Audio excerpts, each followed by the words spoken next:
दो विषय पे अपनी बात रखना चाहूँगा।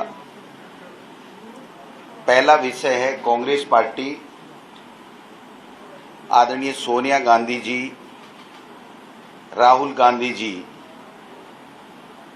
की मंशा के मुताबिक जो कोरोना काल में लोग पीड़ित हुए हैं, जिनकी जानें गई हैं, जिनकी नौकरियां गई हैं,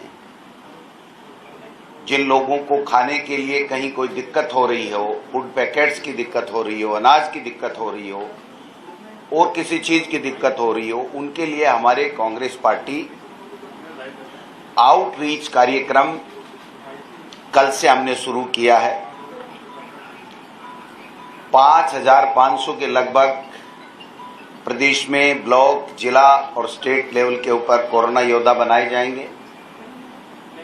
ये कोरोना योद्धा तकरीबन 11 लाख परिवारों तक पहुंचेंगे। अगर 11 लाख परिवारों के माने तो 4-5 लोग एक परिवार में होते हैं, 45 लाख लोगों तक पहुंचेंगे। ऐसे लोगों के पास पहुंचेंगे जो कोरोना से पीड़ित हो गए, जिनकी डेथ हो गई, परिवार में कोई डेंट हो गई, परिवार में तकलीफ आ गई, नौकरी को लेकर तकलीफ आ गई। ऐसे लोगों को चिन्हित करेंगे और चिन्हित करके पार्टी और सरकार तक ऐसा डाटा पहुंचाएंगे जिससे उनकी मदद की जा सके। राहुल गांधी जी की मंशा के मुताबिक जो न्याय योजना, अब होगा न्याय, राहुल गांधी जी ने कहा था। केंद्र में सरकार बेशक नहीं आई, लेकिन यहां पर जनता के आशीर्वाद से सरकार आई और कोरोना काल में जो मदद सरकार से हो सकती थी वो यथासंभव मदद सरकार ने की। और पूरे देश और दुनिया में राजस्थान के कोरोना मैनेजमेंट को लेकर के, संक्रमण को रोकने को लेकर के, इलाज को लेकर के, यहाँ के कोरोना के सर्वे जिस तरीके से करके इसको रोका गया, फर्स्ट वेव हो चाहे दूसरी वेव हो, उसको लेकर के सब जगह प्रशंसा हुई।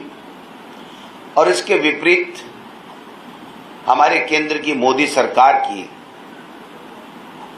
जो फजीहत देश और दुनिया में इंटरनेशनल मीडिया ने और देश के लोगों ने की, उस बात के हम सब गवाह हैं। हमारी सरकार ने अभी एक स्कीम, जो कोरोना से पीड़ित हो गए, जो अनाथ बच्चे हो गए या जो विधवा हमारी बहनें हो गई, जिनके पति की डेथ हो गई, उनके लिए एक स्कीम लॉन्च की है। राहुल गांधी जी की मंशा के मुताबिक कि उनको हम लोग सहायता दें। 1 लाख रुपए तत्काल और 5 लाख रुपए 18 साल के होने पे, और 2500 रुपए 18 साल तक का, जब तक वो बच्चा नहीं होगा तब तक के देने का ऐलान माननीय मुख्यमंत्री जी ने किया है, जिसकी क्रियान्विति चालू हो गई है। अगर हमारी विधवा बहनें हैं तो 1500 रुपये उसकी पेंशन होगी, कम से कम 1000 रुपये उनके बच्चों के लिए होंगे, प्रति माह स्कूल ड्रेस आदि के लिए 2000 रुपये होंगे, यानी 3000 प्लस 1500 उनकी विधवा को, एकल महिला को पेंशन होगी, और वो 1 लाख रुपए भी दिए जाएंगे। तो इस प्रकार से राहुल गांधी जी की मंशा के मुताबिक हम लोग ज्यादा से ज्यादा पहुंचाने का काम कर रहे हैं, उसको सहायता, इससे पीड़ित परिवार को। ये जो आउटरीच कार्यक्रम 30 दिन तक चलेगा, इसमें जो डाटा आएगा, जो चिन्हीकरण होगा, उसके बाद में हम हमारी सरकार को प्रदेश कांग्रेस कमेटी की तरफ से एक अभिशंसा करेंगे कि किन किन लोगों को कहां किस चीज की जरूरत है और उसके लिए सरकार काम करे। और अखिल भारतीय कांग्रेस कमेटी को भी हम लोग भेजेंगे। हमारे पार्टी के कार्यकर्ताओं ने, पदाधिकारियों ने, नेताओं ने, सबने इस कोरोना काल में बहुत अच्छी मेहनत की है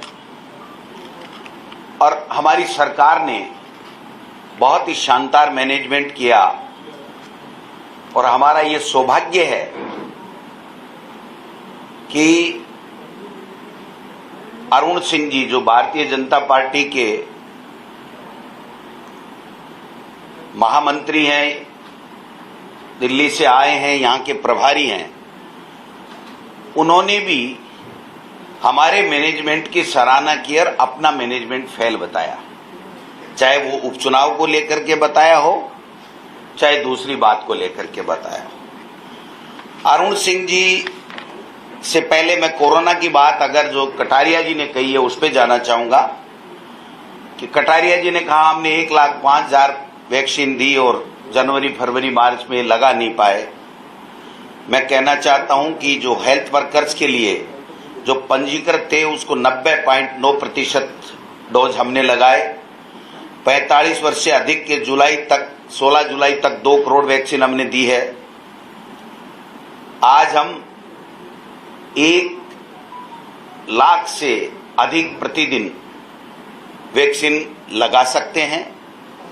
5 लाख वैक्सीन प्रतिदिन लगाने की हमारी क्षमता है, यानी 1 महीने में 1.5 करोड़ वैक्सीन हम लगा सकते हैं। जो 45 से 90 है उसमें जो लक्ष्य रखा गया था उसके विरुद्ध हमने 68.70% का लक्ष्य हासिल किया था और 45 से अधिक में जो सेंसस के अनुसार जनसंख्या जो सेंसस है उसके अनुसार 78% का जो लक्ष्य हमने प्राप्त किया था। किसी भी स्टेट ने हमारे बराबर ये लक्ष्य प्राप्त नहीं किए और शुरू के दौर में जब तक वैक्सीन भारत सरकार दे रहा था पूरे देश में सभी स्टेट्स में राजस्थान प्रथम था। ये भारतीय जनता पार्टी के लोगों को नहीं भूलना चाहिए। दूसरा जो विषय है, अभी अरुण सिंह जी और कटारिया जी, राजेंद्र जी राठौड़ साहब बोले हैं, उसके बारे में अपनी बात कहना चाहूंगा। अरुण सिंह जी ने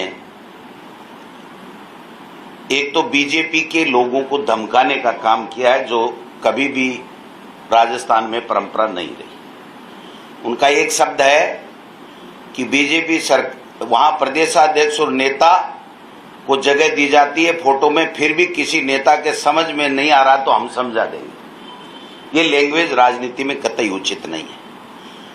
दूसरा वो कहते हैं कि हमारे तो पीएम मोदी ही चेहरा है, चुनाव आएंगे तो पीएम मोदी ही चेहरा है। मैं आगे इस पे कहना चाहूंगा कि पिछले 4 चुनाव में उन्होंने किसको चेहरा रखा, मोदी जी को रखा या किसको रखा। हार के कारणों पर उपचुनाव में उन्होंने कहा कि हमारा मैनेजमेंट फेल था और राजस्थान सरकार की कोई एंटी कमेंसी नहीं थी। ये हमारे लिए बहुत अच्छा बात उन्होंने कही कि राजस्थान में सरकार की 2.5 साल बाद में भी कोई एंटी कमेंसी नहीं है। तीसरा उन्होंने जो बात कही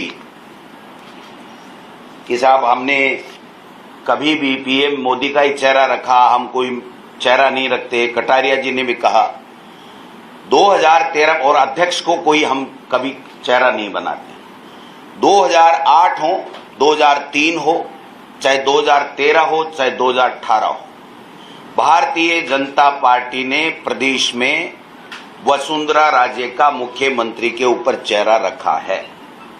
ये मैं नहीं बोल रहा, ये आंकड़े बोल रहे हैं, आपका मीडिया बोल रहा है, हमारे पास रिकॉर्ड है। किसी को कोई गलतफहमी हो भाजपा के नेताओं को तो वो मैं ठीक कर सकता हूं। 2013 में अध्यक्ष रहते हुए भी वसुंधरा जी अध्यक्ष थी और उन्होंने राजनाथ सिंह जी ने मुख्यमंत्री का चेहरा बनाया था। 2018 में ये कह रहे हैं ना हमारा कोई चेहरा नहीं होता, हमारा तो मोदी चेहरा होता है। वो तो पता लगेगा जब सामने आएंगे तो मोदी कितना चेहरा रहेगा। 2018 में भी अमित शाह जी ने वसुंधरा राजे जी को चेहरा रखा। ये कहना क्या चाह रहे हैं, साबित क्या करना चाह रहे हैं? अरुण सिंह जी धमका रहे हैं कि मुट्ठी भर लोग हैं जो प्रदेश भाजपा इकाई का विरोध कर रहे हैं। तो ये मुट्ठी भर लोग कौन हैं? क्या वसुंधरा राजे या उनके समर्थकों के लिए ये शब्द कहे जा रहे हैं या और कोई मुट्ठी भर लोग हैं? हम समझ नहीं पाए। तो मैं पूछना चाहता हूं प्रेस के माध्यम से उन महान नेताओं से कि आप राजस्थान में आकर के इस तरीके का बयान देकर के यहाँ चुने हुए जनप्रतिनिधि, चाहे वो किसी की भी पार्टी के हों, भाजपा के नेताओं को जो धमकाने का काम कर रहे हैं, मैं समझता हूं कतई उचित नहीं है। आज कह रहे हैं हमारे यहां कोई मुख्यमंत्री का चेहरा नहीं है। आज स्पष्ट कर दें कि हम किसी को भी चेहरा आगे नहीं बनाएंगे। ये बार बार कहना कि प्रदेश अध्यक्ष चेहरा नहीं होगा, कटारिया जी कह रहे हैं, अरुण सिंह जी नहीं कह रहे हैं, प्रताप सिंह जी क्या बोल रहे हैं सबके सामने है। कहने का मतलब भारतीय जनता पार्टी में इतना बिखराव है। भारतीय जनता पार्टी को चाहिए कि केंद्र में उनकी सरकार है, उनको मोदी जी से फ्री वैक्सीनेशन में ये 2 महीने जो गंवाए, लोगों को जान गंवानी पड़ी, वैक्सीन नहीं मिल पाई, खाड़ी देश में जाने वाले लोग दूसरा डोज नहीं लगने से जा नहीं पाए, तीसरी लहर की क्या तैयारी होनी चाहिए वो ये नहीं कर पाए। मैं पूरी तरीके से कह सकता हूं दावे के साथ कि केंद्र की मोदी सरकार कोरोना मैनेजमेंट को लेकर के, उसको आने की अनुमान को लेकर के पूरी तरीके से फैल हुई। 29 जनवरी 2021 को प्रधानमंत्री जी ने विश्व आर्थिक सम्मेलन में कहा कि हमने कोरोना को हरा दिया। यानी प्रधानमंत्री जी मान चुके थे कि अब कोरोना दोबारा नहीं आएगा, इसलिए उन्होंने कोरोना को लेकर के कोई मैनेजमेंट नहीं किया। 7 मार्च 2021 को स्वास्थ्य मंत्री हर्षवर्धन जी ने कहा कि कोरोना का अंतिम गेम है। तो आप समझ सकते हैं कि उनकी नासमझी के कारण से ये कोरोना आया और हमारे इतने लोगों की जानें गई हैं। मैं तो इतना ही कहना चाहूंगा कि आप इस तरीके की बयानबाजी नहीं करके, आपको जो केंद्र में सत्ता दी है, 25 में से 25 सांसद दिए हैं, तो आपको देश की महंगाई कम करनी चाहिए, बेरोजगारों को रोजगार देना चाहिए, राज्यों को सहायता देकर के कोरोना में से लड़ने के लिए जो स्वास्थ्य इंफ्रास्ट्रक्चर है उसको मजबूत करने के लिए काम करना चाहिए। 25 में से एक सांसद ने कभी जाकर के मोदी जी के सामने, अमित शाह के सामने ये हिम्मत नहीं जुटा पाए ये कहने की कि राजस्थान को आप मदद दीजिए, वैक्सीन दीजिए। हमने हमेशा जब जब भी कांग्रेस की सरकार रही है देश में, केंद्र में, किसी भी महामारी को, उसके ऊपर वैक्सीन लगाने को हमने वाई नहीं लूटी। हमने हमारी जिम्मेदारी समझा और जिम्मेदारी को निभाया और लोगों की जान बचाई। देश के प्रधानमंत्री जी वाई लूटने के लिए पूना में 7 एंगल से फोटो खिंचवाते हैं और वहां जो बनने वाली वैक्सीन है जिसका 90% विदेशों में जा रहा है, उसको स्वदेशी अपनी वैक्सीन बता रहे हैं और देश के लोगों को, राज्यों को अपने हाल पे छोड़ने का काम कर रहे हैं। और उसके बाद में जब सुप्रीम कोर्ट की फटकार पड़ी, राज्यों ने ग्लोबल टेंडर से वैक्सीन नहीं प्राप्त हुई, तो मजबूर होकर के हमारे नेता राहुल गांधी जी, मनमोहन सिंह जी और सोनिया जी और विपक्ष के हमले और उनको घेरने के कारण से और सुप्रीम कोर्ट की लताड़ के कारण से उन्होंने फ्री वैक्सीन देने का वादा किया। और अभी भी मैं कहना चाहता हूं कि आज भी राहुल गांधी जी ने ट्वीट करके कहा है कि तीसरी वेव आ रही है, खतरनाक है, बच्चों के लिए खतरनाक है, आपको उसके लिए बात करनी चाहिए। जबकि केंद्र से आकर के भाजपा के प्रभारी अपनी लड़ाई को कुरेदने में लगे हुए हैं, एक दूसरे को स्थापित करने और एक दूसरे को पीछे धकेलने के लिए यहां पर आ रहे हैं। उनको चाहिए कि केंद्र में सरकार है तो प्रदेश की जनता को ये बताएं कि हम तीसरी वेव को रोकने के लिए क्या मैनेजमेंट कर रहे हैं, क्या हम बच्चों के लिए वैक्सीन ईजाद कर रहे हैं या कैसे हमारी स्कूलें खुलेंगी, कैसे पीड़ित लोगों को हम मदद कर पाएंगे, ये बात करनी चाहिए। और यहाँ आकर के इसको अध्यक्ष नहीं बनाएंगे, इसको अध्यक्ष का वसुंधरा का फोटो नहीं लगाएंगे, राजेंद्र जी राठौड़ कुछ ही कह रहे हैं, कटारिया जी कह रहे हैं मैं तो पर्दे के पीछे नहीं करता, खुल के करता हूँ। भाई क्या करते हो बताओ तो सही, खुल के क्या करते हो? हमने तो यही सुना था कि भला आदमी पर्दे के पीछे ही काम करता है। अब आपने क्या खुल के कर दिया, क्या पर्दे के पीछे कर दिया, हमारे तो समझ में नहीं आया। इसलिए मैंने सोचा मेरे पत्रकार बंधुओं से, भाइयों से चर्चा करूं कि कटारिया जी को पूछो क्या पर्दे के पीछे करते हैं, क्या खुल के करते हैं, मेरे समझ में नहीं आया। उन्होंने कुछ नहीं किया, वो बयानवीर नेता हैं, भाषण देते हैं। आरएसएस में उनको सिखाया जाता है कैसे झूठ पे झूठ बोलो और झूठ को सत्य साबित करने में अपनी पूरी जिंदगी लगा दो।